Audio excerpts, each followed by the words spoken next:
What's up, everybody? This is Scott Yager with Challenge Mania, and we're here to do the Zach Nichols podcast.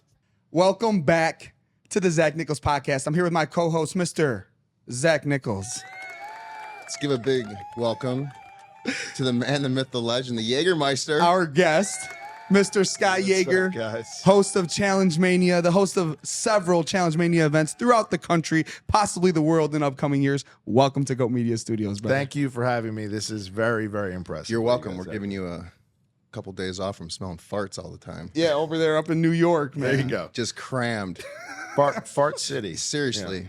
So what do you think about that crisp, nice Michigan dank air? It's so nice. I'm guaranteeing that I'm coming back here in 6 months. Yeah, Oh, talk about it. You got a show coming up here? Well, first of all, Michigan, Detroit have been bothering me straight for 6 years for us to finally come here. Let's pretty asshole move at you. Yeah, man. Come on. No. And there's other places we haven't been, but Detroit is very verbose about wanting us to come. Because here's the thing. The best, I'd say probably if you took all the reality people from their home states, Michigan might have the best squad. Come on now. It's sounding like Zach, Laurel, Leroy. Yeah. That's a tough. And Corey, I think, as well. All Right? right, on, let's man. think. Yeah. Nicole Franzel. Xavier Prather. Xavier. You guys Tiffany. are like the Coney Island of the challenge. Like how Coney Island is for basketball, you guys are for the challenge. Yeah. I would argue Greats come out that here.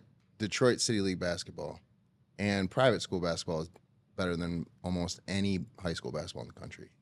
We got athletes here. Yeah. But you have some crisp air here. I've been enjoying it. Yes. Took a nice you getting walk high to on Target that this shit? morning. Not All right. And guess what's crazy about our Targets? You can park there. Oh, Yeah. Oh, no, Yeah. the Targets in New York City are not Targets. They're like dartboards. They're terrible. Yeah. They go up. Not Like- only do we have the athletes here, but we also have the musicians. Your Kid Rocks, your Kenny Rogers, the White Stripes, Dude, Uncle Ted. Uncle Ted. Uncle Ted? Yeah, bro, all Love of it. Uncle Ted. So He's like- that's on top of all the great rappers. Well, Uncle Ted's the man. Yeah, no, Uncle Ted Anyways, and Uncle Barry too. let's get some questions. So, Stamford, Connecticut Yes. to Yeah. To New York City. Yeah. right to New York City. Syracuse, a little dip into Syracuse, Oh, New York shit. for college. Yeah. Lived in, you went yeah. to- Went to Syracuse You're an University. Orangeman? I'm an Orangeman, yes. That's probably like my least favorite Big East school. Really? Oh, yeah. Oh, well, that's fine. We'll I'm take a it. Hoya. Yeah. Ooh, well, yeah. No. Georgetown and Syracuse is a hell of a rivalry. You watch Requiem for the Yeah. Big East? What? No, there's a is it a 30 You never for 30? watched a 30 for 30 Requiem for the Big East? I don't think I saw it. You're not a basketball fan then, are I you? guess not. No. Are you though? No, I'm a asking. huge basketball fan. I've just What the never hell's seen that wrong with movie. you? What's it about? Requiem for the Big East? How the Big East basically came out of nowhere, became one of the like most respected basketball conferences, and then it just kind of died out for a while. Sure, I know was they had about like that. with St. John's, UConn. Well, they all started moving. Like, so we went to the ACC. Right. Pitt left. Notre Dame left, even though they were kind of like a weird kind of silo basketball team. Notre Dame just like sleeps with everyone. And then now It's like it's still that slut. Yeah, that Catholic, Sports school, slut. Catholic school slut. All right, Yeah. yo, chill. But Yeah. it's true though. No, it is. But chill. It is true. No, but the Big East was awesome. The tournament was in the Garden every year. Did you go? I've been once or twice to the tournament. Yes, and then I used to go all the time when we would play like a UConn. I would go to that away game in Stores, Connecticut. Yeah. Ironically named Stores. There are no stores there. But Connecticut's a weird place. yeah. Oh, it's borderline terrible. Yeah, I've But always wanted to go to I Bristol. think there's a lot of people in Connecticut that are on witness protection program. It's a good place to hide. Seriously, I went to a wedding there a couple weeks ago, and I'm like, the hell goes on here, man? If I was in witness protection, I feel if you're like far enough up the Merritt Parkway, the hitmen looking for you are going to be like, we got to turn around. This I almost hit a deer. We're Oh, getting for out of here. sure. Yeah. But New no, Big Hampshire East- is like that too, I bet. Yeah. No, I grew up because I grew up in Stamford, Connecticut, rooting for the UConn Huskies, and then got into Syracuse. Jesus, obviously, yeah. No, I mean, UConn to me is again one of the greatest basketball programs of all time. Yeah. Pick them- Favorite UConn basketball player? Go. Oh man, probably. There's one answer. I mean, There's two actually. my favorite player at the time when he played was Emeka Okafor. National champion. I have to give you that. He was Yeah. a great He's player. a national champion. True story, ran into him on the streets of New York about 4 months ago. Bodied him, huh? And well, no, he's just like the sweetest guy. Still got that great smile. Walked by, and I was like waiting online for a movie, so I didn't want to get out of line. So I kind of hailed him over. He came over, talked to me for a few minutes. You're no shit. You're that guy. Yeah, and no, well, He takes pride in being that guy. yeah, I loved it. it. I could never do that. No, I had to because so when I was a senior in high school, that's when Syracuse won the national championship With Carmelo Anthony. Yeah. You were a senior. Yeah, Okay. and I had just gotten in like 2 weeks before. So I watched us win, knowing I'm going to this school. I'm like, this is going to be awesome.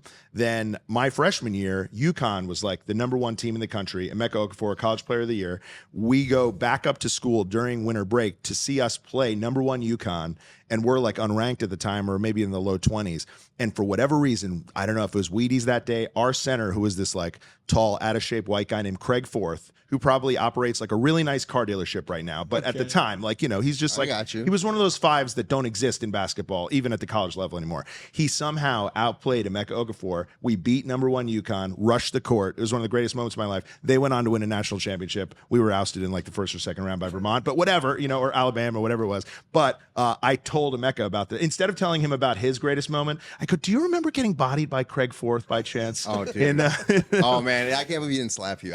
He was so nice. That's, again, why I loved him as a player, because he was so physically intimidating as a player. He was so great, so dominant, but just always looked like the nicest guy in the world. Yeah. And he was like a great student, and he's still to this day super nice. I can confirm. So Yeah. he's got to be That's cool. #1. Yeah. You answer that. Yeah. My favorite UConn player? Yeah, because there's 3 really good ones left. Kemba Rip. Walker, Rip Hamilton. Rip. There's no other question. And then Ray Allen. Rip, But yeah. 3 other great ones. Yeah, Jesus. Yeah, Shellsworth. there's some good ones.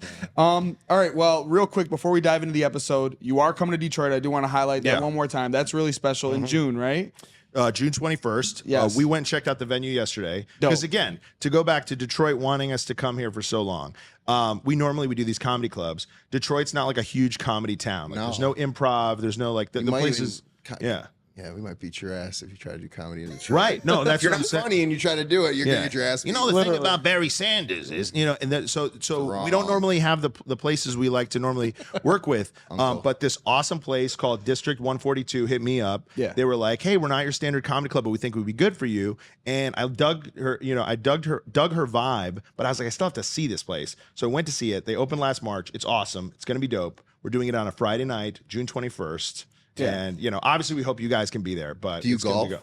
go. Not like well, but I would. You know what I mean? Okay, I can guarantee. When you're here, Yeah. I can guarantee you that I'll go golfing with you, but I can't guarantee I'm gonna come to the event. Hey, that's fine. That's a good game. We'll make content Yeah. out of it. All right. Sounds good to me. Maybe get the. Is Derek coming to that one? Is the wife gonna let him off I the hope leash? so. Well, so as I think obviously, because your wife, very close with Derek's wife, they're due in May. Okay, so that's gonna be close. Yeah, it's gonna be like a month and a half. Kinda later. real Yeah, close. we have like almost like a West Wing she can stay in. So Or we Derek's, can put her in one of the hotels. Derek's TBD, as he is for I think every show after New York in 2 weeks. He's TBD officially for the year, but. Instead of Derek, we bring like a Mark Long or someone else to fill in his shoes, and the shoes rip off of Mark's feet because he has way bigger feet than Derek. size 17s or something. That's like that. daddy duty. But yeah. Well, we just came back from that show in Indy, which I appreciate you hosting me for, and we had a pretty awesome lineup. We had Devin, we had Darrell, we had Olivia, and we had who am I missing? Kylan. Kylan, of course. Big week for that guy. And of course, Big Kylan, right? Yeah. And that was a lot of fun. Zach's name got mentioned by Asaf on your podcast. Oh, yeah. And, I think Dude, One he of many is- names. Dude, that guy. Tell you what, we'll talk about him in the guy. episode for sure. that IQ's gotta be just yeah. through the roof. Anyways, In the single ditch. oh, jeez. Just kidding. But anyways, thank you for coming on. Let's get into the show. Let's do it. All right, so we come back from Michelle's elimination with Cara Maria. Jay is openly targeting Kylan Yeah, and dude. Horacio at this point. The top button Casanova, the top button bandit.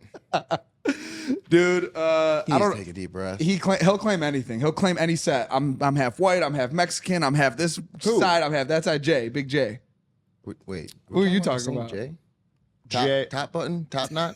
Yeah, dude. Jay, like on this season, Jay? Yeah, Jay on the season. He's half Mexican? He's half Hispanic. I don't know. I exactly believe what it's this is. Peruvian. Peruvian. I believe. Jeez, I don't want to Pierre. misspeak. I know, but- me being racist out here. You know, I don't see color. You know that. I do. I see it. It's obvious. But no, but he highlighted it. He highlighted it I in didn't one know of the that. I had earlier no idea. I episodes. had no clue what you were talking about. I Yeah, know well, we were talking about the same my Jay. point is he'll ban on anything. So yeah, they're gassed up, right? And can we just like agree that like it almost seems like from what we're seeing that the 39 cast is looking at this like all of a sudden it's like wait, we want our people to beat the champs. They're like taking it like personally, and it's almost like they're taking their heads out of the game Because like I would want every single person that went in to go home. It's only one winner. 100%. And I think the producers probably thought that was going to be the case too. There's 16 people But going into like episode 13. And here's the other thing: if you see the way everyone's acting, if you're anyone else in the game that wants a shot to win, you're seeing the way everyone is like, just like around Michelle and like support. I'm like, that to me is a red flag. You're the next person. She's the next person that I'm throwing in. For sure. If you have confidence. She got carried out of an elimination round. Yeah, that's true. That's true. If you have confidence, never happens. Well, a lot of these people are scared. They're playing a scared game. I don't know. What do you think? Do you think they're scared? It's not that I think they're scared. I think they're kind of falling in line with, like, for instance, this season doesn't have a Johnny Bananas, doesn't have a CT, doesn't have someone like that. They're just kind of like letting Jay be that guy. They're like letting Michelle be that gal. I almost think it's Michelle making all these moves, and like Jay is just also falling in line in her shadow, knowing like he's like they're all insulated, you know. And I don't know. Yeah, it is. I do think it is a very scared game, but. Corey, I thought this, like he called it brave. I wouldn't call it brave, but this episode, he basically says, he goes, I don't want Horacio at the end in the final. To me, I don't think that's a scared game. I think that's a good move. Right. He shouldn't want to go against Horacio. That's a great point. So that was going to be my question. If Kylan called it a scared move or whatever, and Corey called it whatever, if you had to choose one, is it the bravest move in the house, or is it a scared move? Yeah. Yeah. Because now you have arguably the best guy in the house, like coming for you. Yeah. Although we've said this on our show this week, is that Horacio, by being such an honorable dude. Do you think he's really that honorable? Or do you think he just knows what he's saying? Nobody is that honorable, dude. Come on. I honestly do think it comes from a place of sincerity. I think it's awful for the challenge for him because he's the easiest person to put in. Because look, it's like what would normally stink is that if you put him in, then he comes back with a vendetta or a gripe against you. But instead, he's just like, no, he said he has to put me in. It was actually a compliment. So he literally got mad at himself after he put in Emmanuel. He's like, yeah, it's my fucking fault. You got to come after me next. Like literally put it out. It's just like, yeah. I'd like to see more out of him. I don't think he's given us like enough. Yeah, well, he hasn't been. His switch hasn't been flipped. Nobody has disrespected him in a way that makes him switch. Not even about that. Not yet. It's gonna take that though. I want to know how you really feel. I don't think he genuinely really is so gracious about everything. Okay. Well, maybe in like a real competition, like outside, like, hey, let's go play some pickup, fill in the blank. Yeah. But like, there's a lot of money on the line. Yeah, and he's not competing with that. I understand not being someone that's like shaking hands and doing this and doing that, but like every single time someone does anything to him, he's like, it's just another opportunity to prove myself. Right. It's like, dude, you're the most proven mother effer in this house. We laughed at it. We literally both laughed out loud after he gets nominated. And he goes, hey, after that performance, I should be going down. And me and G looked at each other and started bursting out laughing. And I get like, but like also he got sabotaged. But yeah. Like, I just want him to be like, just tell us how you actually feel too. Like if that, do you think like, yeah, they're coming at me because I'm good. It pisses me off. Like it's okay to get pissed. Like it's okay to show that side of yourself, you know? Right. And I did like how Corey snapped back because they're right. Corey's the first person that fired a shot, right? Against the so-called alliance instead of just falling in line. Right. You're right. And doing it in public, right? People can talk behind the shadows, but doing it in the face of everybody is a little bit different. Well, and I hate to say this too, but like, you know who I think, if she continues to do season after season, is like, has Cara Maria, early on Cara Maria, like, I guess for lack of a better word, vibes, Raven. Yeah. Because I don't like the way her edit comes off, the way she comes off. I don't personally like, I don't gravitate towards that character. Like, I'm almost like, I wish she would go home. But then you got to admit, someone that keeps going in and coming back, they earn that respect from you. And that's almost like, you got to remember, like, I didn't like Cara at first either. I used to throw her in all the time. And that's what I'm seeing is like, Raven is that, she's a pest. Yes. Cara's a pest. And I'm starting to see that more and more. And she was like, hey, listen, I loved how she was like, it's time for us to just vote for who we all really want. Yes. And that's huge. That's perfect. It leads leads me, me. what this season needs. It 100%. It leads me to my next question, which is Raven specifically mentioned to her group, her faction, is herself, Kylan, Horacio, Nerys, and Zara. Now, here's my first questions for both of you guys. Do you feel like physically that is the better alliance than the other alliance? And number two, do you remember watching or being part of a season where the people winning had the least control in the game? So I'll start with you, Zach. What do you think? I mean, so wait, it's like first question. Who's the better So physical? it's Horacio and Zara alliance? and Raven. That's a And tough Kylan, trio. yeah. And Kylan. And again, Kylan is getting that same feel for me where like I don't like his character, but I can't argue with he says things, the right things at crucial times. I may not like the way it comes off. I may not like his delivery, but him saying that to Corey, it rattled Corey. You know what I'm saying? And then when he called out Michelle and was like, "Hey, don't throw it." Yeah. Like, you know what I'm saying? Like For he sure. says the right thing at the right time. And so yeah, he's as much as I don't like his like character, he's doing a good job. Yeah, so he's that is speaking a up for good- yeah. himself. They're the one like Zara, Horacio, besides Ed. Ed's the only like real strong competitor that's on the other side. Yep, and they got Corey. He seems a little bit limited in some of these things. They have Emmanuel, but at the end of the day, for me, I'm taking Horacio, I'm taking Zara, I'm taking Kylan, and Raven, who's had her back against the wall. What do you think? Well, that would matter if every week was them playing as a team against the other alliance. You don't But- like the randomness of the team. I think they need to pick their team. Well, that's the thing is like it didn't matter if Horacio is the man if Asaf's down there sabotaging him, right? And then Right. you're completely screwing up his psyche because he feels like, oh, I just wasn't good today. When it's like, no, actually, he was down there screwing things yeah, up for you. pretending like he can't read and write. But Yeah, yeah, and I don't like how it's not random. I don't believe that it's a random choosing of teams. And I want to see what adds so much to someone's gameplay is like, hey, you get to last person who wins gets to pick the teams. Now you got to decide, do I want to be with my homie and kill it and win and make sure that we have the power, or do I want to make a chance at put myself on a good team but with people that I want to vote in? Like that is a huge part of the gameplay, and they're taking that away.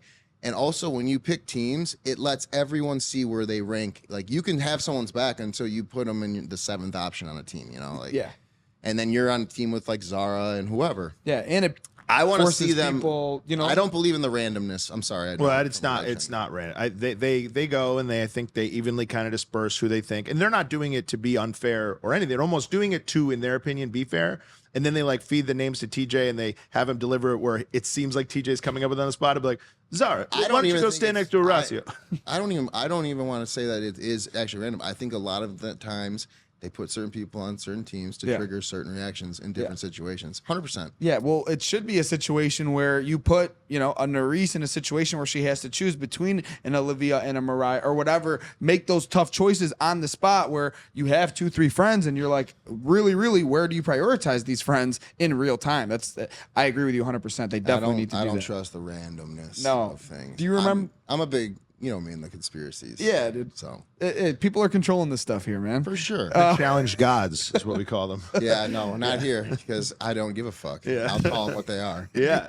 Do you remember any season where somebody was winning so much but had so little power? The way that Horacio with 4 daily wins, the way that Kylan with elimination wins, the way that Raven with elimination wins have had. This zero. is a very blatantly obvious answer. I want to know the answer. Or the world's too. Oh, yeah. Everyone who was in my alliance. Speak on it. I mean, not that I gave a rat's ass because I had talked to Paulie early on. I'm like, listen, you need me to win. I'm not trying to mess with you and Kara. So I knew that alliance wasn't going to go for me, even though Kara wanted to. Mm-hmm. But it got to a point where it's like, dude, we're going to get rid of Jordan. Like, we just won. We're killing it. He's potentially the greatest finalist of all time. Yeah. You want to get rid of him? I just felt Did you have helpless. Did you have? I want to ask you the question, but real quick, did you have any inclination that it might be a single type of thing, like towards the end, or I thought it was always going to end up in teams. Yeah, you 'Cause They did. had just done a single thing, so Yeah. I knew it was going to end up in teams. I didn't. I suspected that it was going to get chopped down to a certain amount of people because of not even this is when I knew Cam was going to be dangerous. Personally, she was always good at certain things, but I saw the way she was moving in the final, and she was like, "Yeah, I'll carry this first," but then each girl had to carry it once. She's like, "But then I'm done." And I'm like, "That's smart." She wants to carry it when she's the freshest, and then she's gonna literally sit the rest of the day and wait because she knows that what I know, and that's why when Paulie was like, "Who wants to take the first break?" I was like, "I don't care." He's like, He's like, "You do it." I'm like, "Perfect," because I knew someone was gonna die because I was heavy as shit. But 100%. And it was him. yeah, but he got screwed. Oh, how so? He just got screwed. Yeah. Okay. Do you remember a season where somebody was winning so much and had so little power? Interesting. I mean, to me, it depends on what you mean by power, right? Because it's like, do they have the power in this regard to be putting in who they want to put in? No. But if you're winning and you're immune and you're not going in, to me, that's a form of power as well, right? That's better So, power because yeah.